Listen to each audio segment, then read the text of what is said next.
Hi folks, just another little behind the scenes video for you here today in my own workshop at Energy Tuning, the founders of the DPF Doctor Network. So another busy day as usual. One thing that we have in common, no matter what the DPF problem is, we are always going to DPF assessment. We're always going to book in for this. It's the most important thing we do. Every job's a little bit different.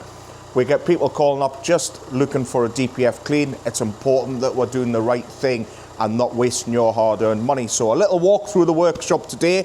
Callum, my main man, is behind the camera. He's hiding. Obviously, my face is better on camera than his, if anyone's seen him close up before. So he's got a face for radio, but he's good at fixing cars. So this is his next job here in the workshop, Audi A4, sorry. So I'm standing a bit close and I didn't realise where it was. So Audi A4 2-litre TDI Euro 6, which currently has some AdBlue problems on there. So Callum's going to go through the system on there and check out things like low pressure EGR. We have an in situ test for things like coolers and stuff like that. So we'll do an assessment on this, work out the best plan of action for the customer. We have here a little Renault 1.5 DCI, Renault Capture. So I was going to call it Clio and get it wrong again, and then Callum could laugh behind there. So in this one, suspected DPF problems referred by his regular garage. We actually have a blocked, it's a fairly common problem, blocked upstream turbo pressure pipe on there. So we can look to see if that's salvageable, if we can unblock it or whatever.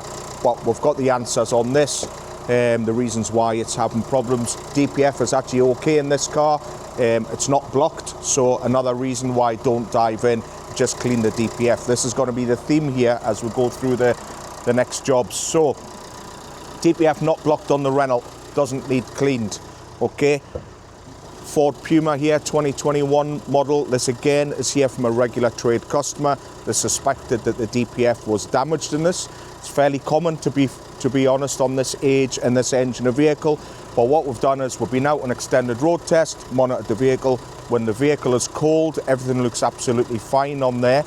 But as the engine gets hot, that's when the problems start. And this vehicle is actually regenerating every 35 miles and also causing oil dilution problems.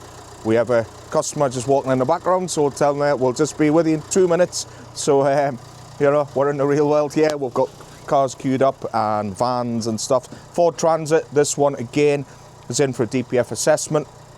DPF is good in this. Been having recurring problems, but the DPF itself is absolutely fine. So we'll give that the clean bill of health. Actually has some underlying fuel pressure problems, which we'll refer to get further investigation at a local fuel injection specialist. But again, DPF is good, did not need cleaned. So don't just dive in there cleaning DPFs. And then also we have here, these ones have all been already assessed outside this morning. So we have a Vauxhall Insignia 2-litre CDTI, where again, bizarrely enough, this also has some fuel pressure problems that will need investigated, but the DPF is good. So there we go. So 4 of these assessments so far today. The DPF itself is absolutely fine. It is not blocked, does not require cleaning. The most important thing that we're going to do is carry out your DPF assessment. If you're having problems, go on the DPF Doctor website, find a specialist near you that can help. Okay, cheers folks.